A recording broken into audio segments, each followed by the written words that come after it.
안녕하세요. 힐하우스 피부과 배정민입니다. 안녕하십니까. 서울성모병원 피부과 방철환입니다.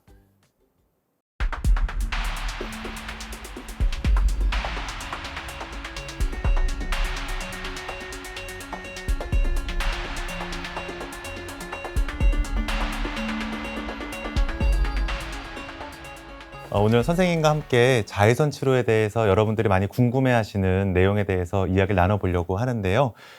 우선 시작 전에 선생님께서 기억에 남는 자외선 치료 환자 경험이 있으신지요?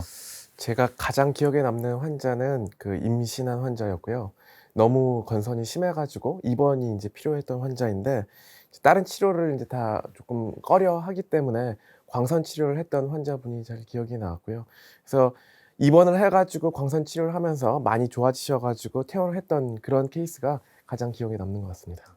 저 같은 경우에도 기억에 나는 환자가 백반증이 전신이 너무 심해서 거의 이제 자포자기할 만큼 혹시 치료가 방법이 있을까 하고 오셨는데 전신 자외선 치료를 하고 굉장히 많이 회복된 그런 경험이 있습니다. 그래서 자외선 치료는 굉장히 좋은 치료인 것 같습니다.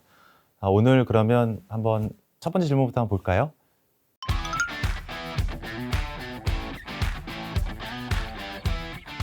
이 자외선 치료, 유아랑 임산부도 모두 안전하게 치료가 가능합니다. 특히 전신 자외선 치료와 국소 자외선 치료 모두 유아와 임산부 모두 안전하게 치료가 가능합니다. 유아나 어린아이 같은 경우에는 근데 큰 통에 들어가서 혼자 치료하는 것을 무서워하는 경우가 꽤 많이 있습니다. 그래서 치료는 안전하지만 좀 겁을 내는 경우가 많이 있는 반면에 국소 레이저 치료는 일단 통증도 없고 치료하는 시간도 굉장히 짧기 때문에 외래에서 간단하게 시술이 가능합니다. 그래서 유아나 어린아이들 같은 경우에는 국소 자외선 치료, 엑시머 레이저 치료가 더 많이 사용되고 있는 것 같습니다. 그리고 임산부 같은 경우에도 전신과 국소 자외선 치료 모두 안전하게 사용 가능하니까 모두 가능할 것 같습니다.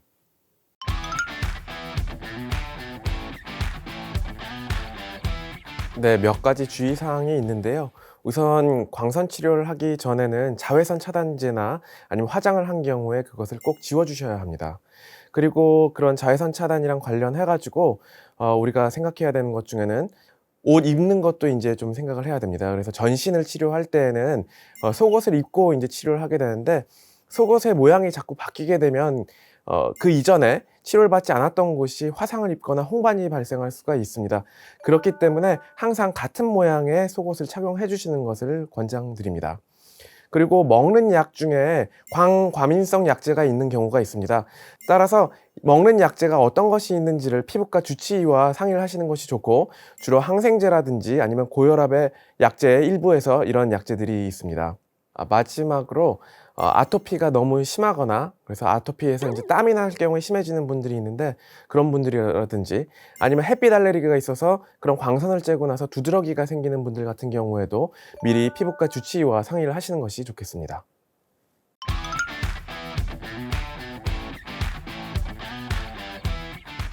자외선 치료를 하고 나면 그 부위에 피부에 붉어짐, 가려움증, 따가움, 그리고 건조함 등이 발생할 수가 있습니다. 일반적으로 자외선 치료 목표를 하고 나서 치료 후에 24시간 정도 지속되는 분홍빛 홍반, 붉어짐이 발생하는 것은 정상입니다. 근데 그 이상의 시간이 오래 지속이 되거나 너무 새빨개지거나 그러면 이제 조금 더 과하게 이제 치료가 된 것일 수 있기 때문에 이제 병원에 연락해서 주치의와 상의가 필요할 것 같습니다. 그리고 치료 후에 피부가 건조해지는 경우도 있기 때문에 보습제를 좀 철저히 잘 바르면 가려움증과 건조함도 잘 또 예방하면서 치료할 수 있을 것 같습니다.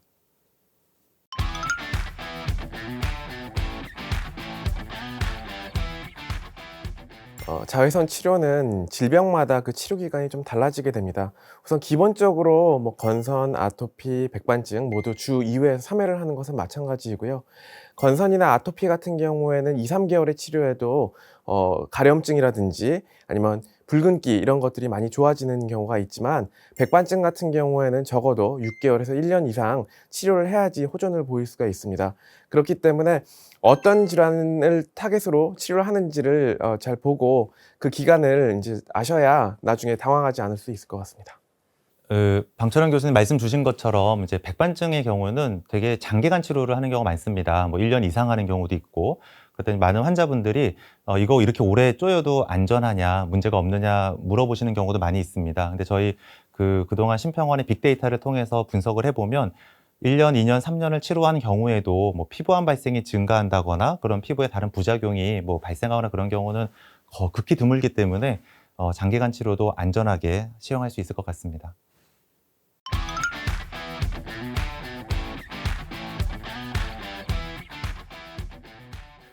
피부는 이 두 층으로 크게 구성이 되어 있습니다. 가장 겉에를 구성하고 있는 표피와 그 안쪽에 두꺼운 진피로 구성이 되어 있는데, 일반적으로 피부가 얇다고 얘기하는 거는 이제 진피가 좀 얇다라고 얘기를 많이 하는 것 같습니다.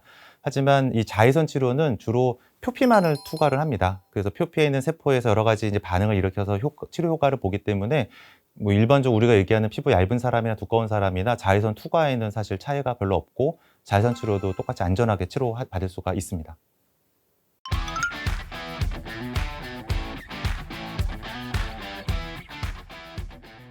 우선 건선과 같은 질환 같은 경우에는 각질이 많이 생기게 되는데요. 그런 각질 같은 경우에는 이제 보게 되면 눈으로 봤을 때 하얀색의 각질로 보이게 됩니다. 이 이야기는 뭐냐면 빛이 그 표면에서 마구 이렇게 난반사를 한다는 의미가 됩니다. 그렇게 되면 자외선 치료할 때에도 빛 투과가 잘 안 된다는 뜻이 되기 때문에, 이럴 경우에는 미네랄 오일 또는 베이비 오일 같은 것을 바르고 나서 치료를 하게 되면 빛의 투과가 훨씬 더 좋아지게 되고 치료 효과도 높아지게 됩니다. 일부 약제 같은 경우에는 자외선 치료와 궁합이 잘 맞는 약제들이 있습니다. 그래서 그런 약제들을 선택을 하게 되면 치료 효과를 훨씬 더 높일 수가 있습니다. 따라서 어떤 약제를 먹고 어떻게 치료할지에 대해서 피부과 주치의와 상의를 하는 것이 굉장히 도움이 되겠습니다. 오늘 자외선 치료에 대해서 여러분들이 궁금해 하시는 내용에 대해서 하나하나 알아봤습니다. 방철환 교수님, 시청자분들과 환자분들께 마지막으로 한 말씀 부탁드립니다. 네, 자외선 치료는 장기적으로 봤을 때 안전하기도 하고 소아나 임산부한테도 사용할 수 있는 아주 훌륭한 치료 중에 하나입니다. 물론 또 그 효과가 매우 뛰어난 치료 중에 하나이고요. 그래서 자외선 치료 너무 생소하게 생각하지 마시고 피부과 전문의가 이제 자외선 치료에 대해서 이야기를 하면 그 치료를 한번 고려해 보시는 것도 굉장히 좋겠다고 생각합니다. 병원에서 자외선 치료 말씀을 들으면 좀 생소하실 수 있을 것 같습니다. 하지만 자외선 치료는 역사가 60년이 넘을 만큼 굉장히 오랫동안 안전하고 효과적으로 시행되었던 피부과의 아주 흔한 치료 중에 하나입니다. 걱정하지 마시고 피부과 전문의, 주치의 선생님과 함께 좋은 치료 받을 수 있으면 좋겠습니다. 피부 고민은 피부과 전문의와 함께해야 안전하고 확실하게 치료할 수 있다는 점 잊지 마시고, 오늘의 정보가 유익하셨다면 채널 구독과 좋아요, 알림 설정까지 꾹 눌러주시기 바랍니다. 다음 주에 또 뵙겠습니다. 감사합니다.